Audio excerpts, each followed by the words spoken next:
Olá, meu nome é Leonardo Schmidt, sou médico reumatologista, atuo com ultrassonografia em reumatologia desde 2011 e hoje nós trouxemos um breve resumo de como fazemos o exame de ultrassonografia do punho dos pacientes com artrite reumatoide.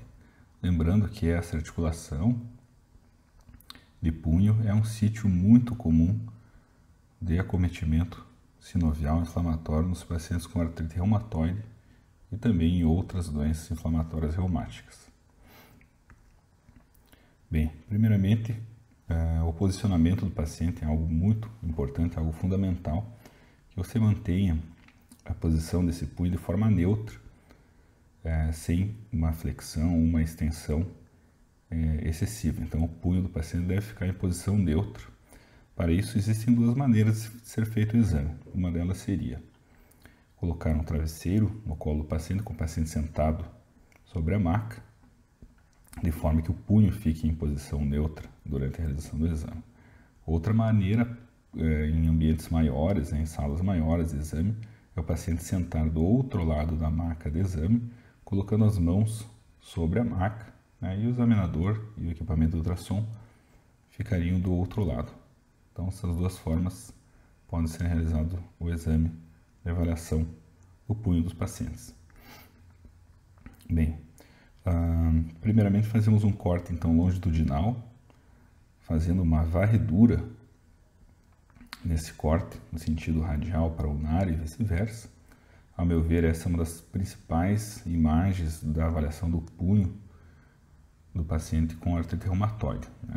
Nessa imagem a gente vai ver então mais superficialmente a pele, o subcutâneo, logo em seguida o quarto compartimento, que são os tendões extensores dos dedos, a face dorsal do punho, mais abaixo então a superfície óssea do rádio, do semilunar e do captato, e aqui sim os recessos sinoviais, o recesso radiocarpal e o recesso intercarpal, que são os locais onde a gente vai identificar as sinovites, e também a formação eventual de Power Doppler dentro desses tecidos sinoviais.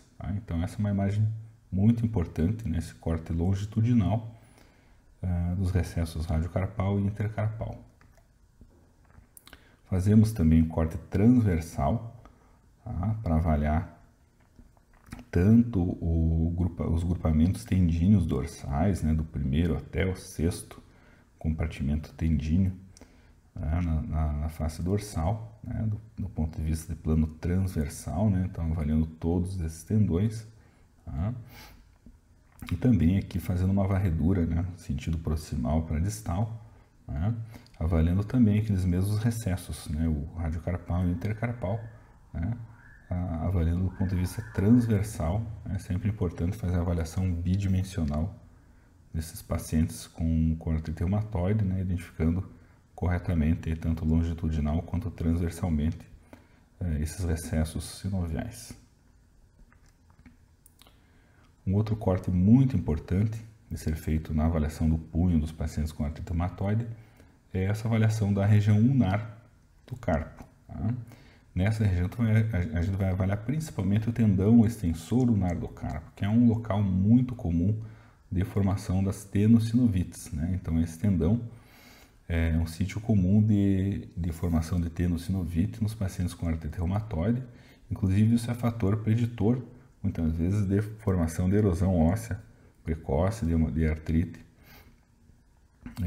precoce nesses pacientes. Então, se você identificar o paciente com tenossinovite do extensor ulnar do carpo, deve ser levado em questão a possibilidade desse paciente estar com artrite reumatoide numa investigação de rotina de punho. Então, sempre lembrar que é um tendão muito comum de apresentar tenossinovite.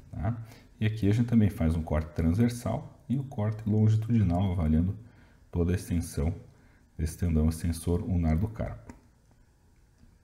Aqui no processo estiloide da onda também é um local comum da gente encontrar irregularidades ósseas, erosões superficiais ósseas também. E por fim, a avaliação palmar do paciente.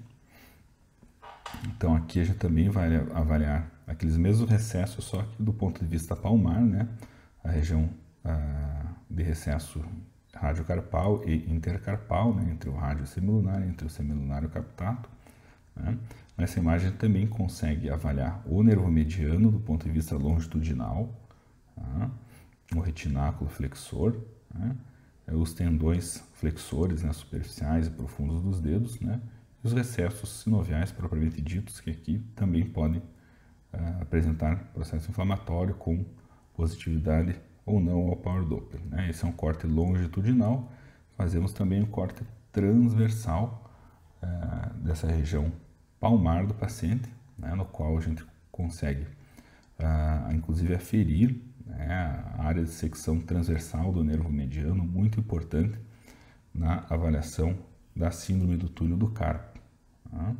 Então avaliamos, né, medimos essa área de secção transversal do nervo mediano, né, a qual os valores de referência que temos é até 9 ou 10 milímetros quadrados de área, que seria uma referência de normalidade, e também a ecotextura desse nervo mediano também deve ser avaliada. Né? Além disso, a gente com essa imagem também consegue avaliar os tendões, né, do ponto de vista transversal, os tendões flexores superficiais e profundos. Tá? Lembrando que o corte principal aqui sempre é na altura, né, do pisiforme e do escafoide, né, para você poder fazer a aferição correta desse nervo mediano aqui no plano transversal. Importante lembrar sempre, deixar uma camada importante de gel para que você não faça a compressão excessiva na hora de realizar o exame do Power Doppler. Né? Então, sempre deixar uma camada de gel aqui também no punho, né? De preferência o transdutor não toca a pele ou toca de forma muito suave, muito sutil, para que ele não faça compressão das estruturas que estão aqui abaixo, comprimindo pequenos vasos sanguíneos, né? Podendo então assim piorar ou dificultar a avaliação do Power Doppler. Então, de preferência não comprimir, né, ou colocar uma camada suficiente de gel para que não haja compressão aqui dessas estruturas. Aqui alguns exemplos então de cortes de punho, né, de imagens de avaliação de punho com um paciente com artrite reumatoide. Aqui uma sinovite radiocarpal e intercarpal grau 3, também com Power Doppler de grau 3. Aqui uma outra imagem, um corte longitudinal da região radiocarpal e intercarpal, né? Aqui uma sinovite de grau 3 com Power Doppler um pouco menos intenso, aqui nesse caso um grau 2. Aqui uma outra imagem também muito semelhante àquela anterior, né? Com uma positividade ao Power Doppler aqui, além da sinovite à escala de cinza. Importante também avaliar as tenossinovites, né, nessa região de punho. Então, tenossinovite do quarto compartimento, né, os extensores dos dedos aqui, no plano transversal e longitudinal. E aqui também a gente consegue avaliar que o paciente também tinha sinovite no recesso radiocarpal e no intercarpal. Aqui a avaliação da região ulnar do carpo, né, um corte longitudinal mostrando uma importante tenossinovite do extensor ulnar do carpo com uma positividade também importante ao Power Doppler. E aqui um corte transversal, no mesmo caso, no mesmo paciente, né, mostrando um importante espessamento, né, com um processo inflamatório tenossinovial desse tendão extensor ulnar do carpo. Espero que vocês tenham gostado dessa pequena breve explanação sobre a avaliação do punho, paciente com artrite reumatoide. Né? E aqui deixamos os nossos contatos, né, nas redes sociais, né?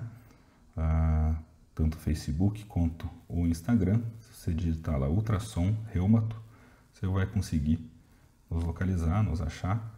Né? Então, sigam as nossas páginas, né, tanto na rede social Facebook quanto no Instagram, né, e também no Facebook você pode se cadastrar lá no respondedor automático, né, também por esse link aqui que postamos aqui embaixo, para receber conteúdos né, regularmente. Obrigado.